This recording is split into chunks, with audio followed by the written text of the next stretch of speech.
வணக்கம் dear students and parents. இந்த வீடியோவில் என்டிஏ கொடுத்த ஒரு அப்டேட்ஸ் பற்றி தான் நம்ம பார்க்க போகிறோம். So National Testing Agency NEET 2026 நடத்துறதுக்கு ஆயத்தமாயிட்டாங்க அப்படிங்கிறதா நம்ம இதில் புரிஞ்சுக்க வேண்டியதாக இருக்குது. ஸோ ஜனவரி 5, அதாவது நேற்று ஜனவரி 5, 2026 ஒரு அப்டேட்ஸ் கொடுத்துருக்காங்க. ஒரு பப்ளிக் நோட்டீஸ் இஷ்யூ பண்ணியிருக்காங்க.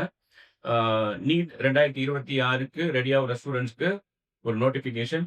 மெயினாக இதில் என்ன விஷயங்கள் சொல்கிறாங்க அப்படின்னா, the National Testing Agency will be conducting national eligibility come enter test NEET UG 2026 to streamline the process for NEET UG 2026. All eligible aspirants are advised to ensure that the following documents are updated well in advance before applying for NEET UG 2026. அதாவது என்ன சொல்றாங்க அப்படின்னா, நீங்க ரெடியா இருந்துக்கோங்க.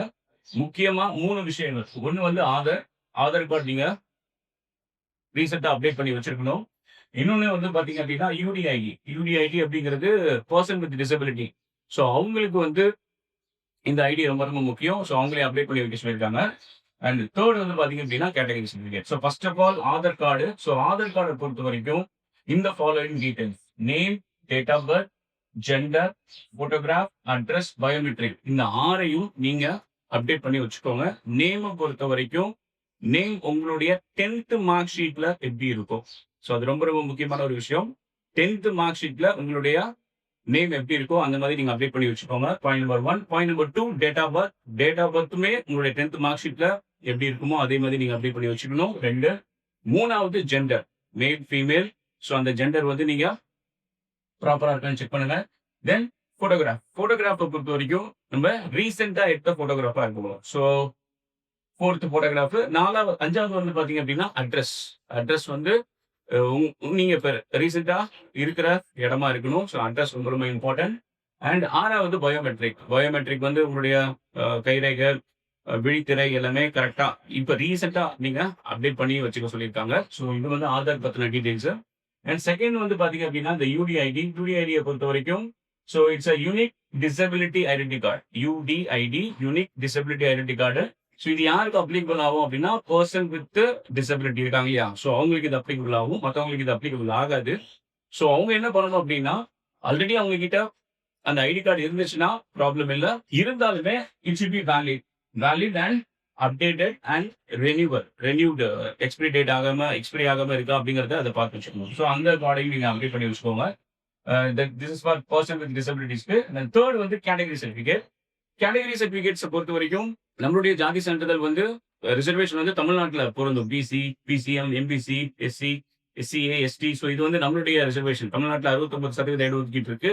So அந்த reservation தனி. அதை பத்தி பேசல. இது வந்து நம்ம நீட் அப்ளை பண்றதுக்கு ஆல் இந்தியா லெவலில் நீங்க அப்ளை பண்றதுக்கு ஆல் இந்தியா ரிசர்வேஷன் படி பாத்தீங்க அப்படின்னா உங்ககிட்ட OBC non creamy layer certificate இருக்கணும். OBC non creamy layer certificate அப்படிங்கிறது யாருக்கு அப்படின்னா பிசி, பிசிஎம், எம்பிசி. ஸோ இந்த ஸ்டூடெண்ட்ஸ் எல்லாமே நீங்க OBC non creamy layer certificates வாங்கி வச்சுக்கணும். ஆண்டு இதர வருமானம் 8 லட்சத்துக்கு கீழே இருந்தா. இதர வருமானம் சொல்றாங்க. சேலரி அவங்க அதுல கன்சிடர் பண்ணல.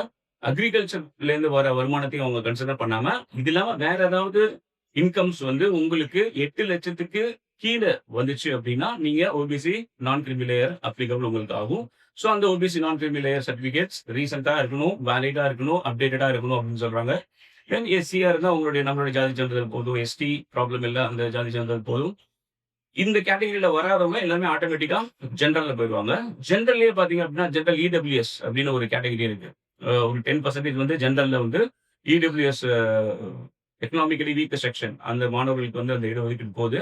அதுவுமே வந்து கேட்டகரி என்ன, அதுக்கு என்ன இது பாத்தீங்க கிரைட்டீரியா பாத்தீங்கன்னா ஆண்டு இதர வருமானம் 8 லட்சத்துக்கு கீழே இருக்கணும். ஸோ அந்த ஜென்ரல் இடபிள்யூஎஸ் உங்களுக்கு அப்ளிகபிள் ஆச்சுன்னா அந்த ஜென்ரல் இடபிள்யூஎஸ் சர்டிஃபிகேட்ஸ் நீங்க வாங்கி வச்சுக்கலாம்.